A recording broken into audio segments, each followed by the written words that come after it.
किसान मसीहा बनकर रामपाल गुरु जी आया है। देखो देखो कलयुग में सतयुग आने वाला है। दीन दुखी लाचार का अब समय बदलने वाला है।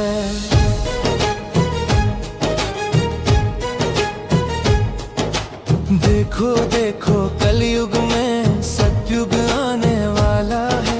दीन दुखी लाचार का अब समय बदलने वाला है। कोई भूखा पेट न सोएगा, ना किसान खेत में रोएगा, ना निर्धन जीवन खोएगा, अब ना कोई अनपढ़ होएगा। क्यों कहर किसी पर होएगा, सब बंदी छोड़ पछोड़ो ना।